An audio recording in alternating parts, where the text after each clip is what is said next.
السلام علیکم ناظرین، دس از می سائرہ سید۔ ناظرین، آج کا جو میرا لب کشائی کا موضوع ہے وہ ہے آبدوز، جو مسنگ سب مرین ہے اور اب کہا جا رہا ہے کہ وہ مل بھی گئی ہے۔ اسی حوالے سے میں بات کروں گی، لیکن ذرا ڈیٹیل میں۔ سب سے پہلے تو یہ میں آپ کو بتانا چاہتی ہوں کہ کچھ دنوں سے ہم نے سنی اور پڑھی بھی خبریں کہ جی کوئی آبدوز ہے اور وہ جی ٹائٹینک جو شپ تھی 111 سال بعد جی وہ مطلب اس کا جو ملبہ ہے اس کو وہ سمندر کی تہہ میں جا کے دیکھنے کا جی اتفاق ہوا ہے 5 لوگوں کا، اور کہا جا رہا ہے کہ وہ بہت بڑے مننے دنے لوگ، یعنی بہت بڑی پارٹی بلینئرز ہیں۔ آخر وہ لوگ کون ہیں اور وہ کیوں گئے؟ اب میں بتاتی ہوں کہ وہ آبدوز جس میں 5 لوگ تھے اور کہا جا رہا ہے کہ وہ جی بلینئرز تھے، اس میں سے 2 کا تعلق پاکستان سے تھا، 1 کا تعلق فرانس سے تھا، اور فرانس کے ساتھ تعلق تھا، 2 کا پاکستان سے تعلق تھا، اور 1 اس میں ہندو بھی تھا جو ٹریول کر رہا تھا۔ جو پاکستانی ان کی میں بات کرنا چاہتی ہوں کہ اس میں ایک باپ اور ایک بیٹا، باپ شہزادہ داؤد اور اس کا بیٹا سلیمان داؤد۔ شہزادہ داؤد جو ہے وہ 48 عمر کے تھے، چونکہ اب وہ آفیشیلی جی اعلان ہو گیا کہ وہ لوگ سب انتقال کر گئے ہیں، اللہ ان کی مغفرت فرمائے، اور جو ان کا بیٹا تھا وہ 19 سال کا تھا۔ اس کے علاوہ جو شہزادہ داؤد ہے وہ اینگرو گروپ آف کمپنیز، یعنی یہ سب نے تو نام سنا ہی ہوگا، اینگرو گروپ آف کمپنیز، اور اس کے علاوہ ڈال ہرکیولس کارپوریشن کے ڈائریکٹر بھی تھے۔ انہوں نے ایک کرسچن عورت سے شادی کی تھی جس کا نام کرسٹینا تھا، اور ان سے ان کے 2 بچے بھی تھے، ایک سلیمان جو ان کے ساتھ یہ آبدوز میں گئے تھے، اور ان کی بیٹی الینا، یعنی he was the only son of Suleman Dawood. اب 18 جون 2023 کو ان کو آفیشیلی ڈیڈ قرار دے دیے۔ سلیمان داؤد اور ان کے والد شہزادہ داؤد کو آفیشیلی 18 جون 2023، اور ان کے ساتھ جو دیگر ان کے دوست تھے، احباب تھے، جو بھی ان کے ساتھی تھے اس آبدوز کے اندر جو سفر کر رہے تھے ٹائٹینک کے باقیات دیکھنے کے لیے، ان سب کو 18 جون 2023 کو آفیشیلی کہہ دیا گیا، اعلان کر دیا گیا وہ نہیں رہے، وہ فوت ہو چکے ہیں۔ ہوا کچھ یوں کہ جو شہزادہ داؤد ہیں وہ کیونکہ برٹش پاکستانی ہیں تو وہ لنڈن رہتے تھے، اور ابھی ایک ماہ کے لیے وہ کینیڈا آئے تھے اپنے بیٹے کے ساتھ۔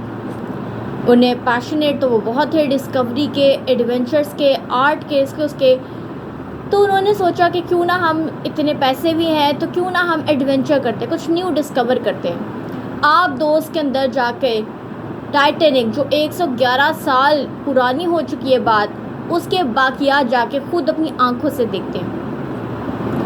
اب ایک اندازے کے مطابق جو ٹائٹینک کی گہرائی تھی، جو ڈائیو بنتی ہے، وہ 3800 میٹر کے لگ بھگ کچھ ہے، یعنی اتنی گہری ہے جہاں وہ ٹائٹینک آج بھی موجود ہے، اس کے باقیات اور ملبہ آج بھی موجود ہے، وہ اتنے گہری سطح سمندر نہیں، مطلب سمندر کی اتنی گہرائی میں ہے کہ کہتے ہیں کہ وہاں بالکل اندھیرا ہوتا ہے، انسان کو اپنا ہاتھ نہیں دکھتا، کیونکہ وہاں اتنی گہرائی ہے اور سورج کی روشنی وہاں تک نہیں پہنچ پاتی، اور اسی وجہ سے وہاں ٹھنڈ بھی بہت زیادہ ہوتی ہے۔ تو سوچئے اگر وہ لوگ وہاں تک پہنچے ٹائٹینک تک، جیسے آج مطلب اب کی جو یہ تازہ خبریں آ رہی ہیں اس کے عین مطابق وہ جو 500 تھے وہ جی ٹائٹینک تک پہنچے، اس کے بعد جو بھی ان کے ساتھ ہوا وہ تو اللہ ہی جانتا ہے، اور وہی لوگ جانتے ہیں جو ان کے ساتھ وہاں بیتی کیا ہوئی، اور ان سے شاید وہ ٹھنڈ بھی نہ برداشت ہو سکی ہو، کیونکہ وہ جو سمندر کا وہ والا لیول ہے، وہ جو حصہ ہے وہ بہت ہی زیادہ ٹھنڈا ہے، جیسے میں نے آپ کو پہلے بتایا وہاں سورج کی شعاعیں تک نہیں پہنچتی ہیں، اس لیے وہاں گپ اندھیرا ہوتا ہے اور بہت شدید ٹھنڈ ہوتی ہے، اور ایسے میں لوگوں کو خوف و ہراس پیدا ہونا شروع ہوتا ہے، پینک اٹیکس آنا شروع ہوتے ہیں کہ اب کیا ہوگا۔ خیر، یہاں میں آپ کو بتاتی چلوں کہ 18 جون کی صبح، یعنی سنڈے کی صبح کو، وہ جو اوشن گیٹ کمپنی کی جو آبدوز تھی، سب مرین تھی، وہ جی اپنے سفر کے لیے نکلی اور اس نے آغاز کیا، لیکن اس سفر کو طے کرنے کے عین 45 منٹ بعد 1 گھنٹہ 45 منٹ بعد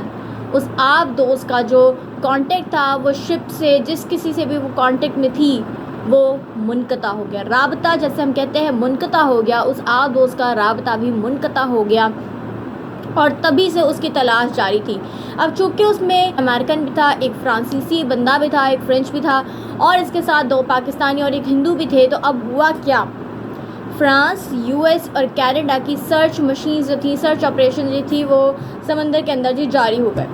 اور آپریشن جاری ہو گیا کیونکہ 45 منٹ بعد ان لوگوں کا رابطہ منقطع ہو گیا تھا اپنی شپ کے ساتھ۔ تو پھر کیا ہوا کہ یو ایس، کینیڈا اور فرینچ یعنی فرانس کی جو سرچ کمپنیز تھی، سطح سمندر جو اندر جاتی ہیں وہ ساری، انہوں نے انویسٹیگیشن اپنے طور پہ کرنا سٹارٹ کی سیٹلائٹ کے ذریعے، جو بھی ان کے ساتھ ان کو لگا کہ اس طرح سے ممکن ہو سکتی ہے ان کی تلاش، تو انہوں نے وہی کی۔ اور ابھی ریسنٹلی 22 جون 2023 کو یہ خبر ریلیز ہوئی کہ ڈیبرس ملا ہے۔ ایک لفظ آپ لوگوں نے بہت سنا ہوگا، debris, DEBRIS۔ What does it mean? اس کا مطلب باقیات، کچھ ٹوٹے پھوٹے ٹکڑے۔ اب ان لوگوں نے دیکھا کہ نئے نکورچی مشین کے ٹوٹے پھوٹے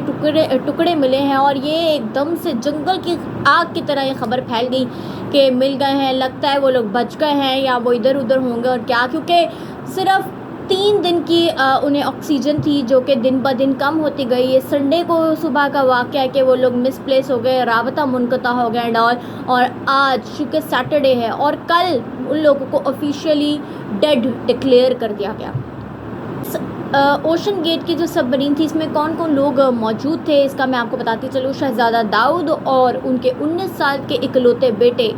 سلیمان داؤد، اس کے علاوہ ہرنش ہاردک، یہ کوئی انڈین تھے، اس کے علاوہ پال ہنری، اور اوشن گیٹ کے خود کے CEO، اس سب مرین کی کمپنی کے اوشن گیٹ کے CEO اسٹوڈیڈن رش جو تھے وہ بھی ڈکلیئر ہو گئے کہ وہ سب مر گئے ہیں۔ اور بات ابھی یہاں ختم نہیں ہوتی، ابھی اور بھی مزید انکشافات ہو رہے۔ کہا جا رہا ہے کہ جو شہزادہ داؤد تھے، ان کی بڑی بہن کا یہ کہنا تھا کہ وہ جب اس سفر کے لیے روانہ ہونے کی تیاری کر رہے تھے تو ان کا اکلوتا بیٹا یعنی سلیمان داؤد جو خود اس حادثے کا شکار ہو گیا، اس کو بڑی گھبراہٹ تھی اور بڑی بے چینی تھی، اور وہ بہت زیادہ ڈر رہا تھا۔ اسے لگ رہا تھا یہ پتہ نہیں کتنا خوفناک سفر ہونے جا رہا ہے، لیکن پھر بھی وہ اپنے باپ کی خوشی، کیونکہ ابھی ریسنٹلی فادرس ڈے گزرا ہے، تو وہ اپنے باپ کی خوشی کے لیے اس سفر پہ چلنے کی اس نے حامی بھر دی، اور نتیجہ آپ سب کے سامنے۔ اور اب لوگ یہ بھی کہنے ہیں کہ پیسوں سے خریدی ہوئی موت اسے کہتے ہیں۔ اب تازہ ترین جو خبریں ہمیں موصول ہوئی ہیں اس کے مطابق جو باقیات تھے، جیسے ڈیبرس، میں نے آپ کو ایک ٹرم بتائی، تو ڈیبرس جو تھے، باقیات جو تھے سب مرین کے، اوشن گیٹ کی سب مرین کے، وہ اب ریسرچرز کو مل چکے ہیں، اور ان کا یہی کہنا ہے کہ وہ جو آبدوز ہے وہ ٹائٹینک کے بالکل پاس سے ہمیں اس کے ٹکڑے باقیات ہیں وہ ملے ہیں، اور ایسا مانا جا رہا ہے کہ آبدوز ہی پھٹ گئی۔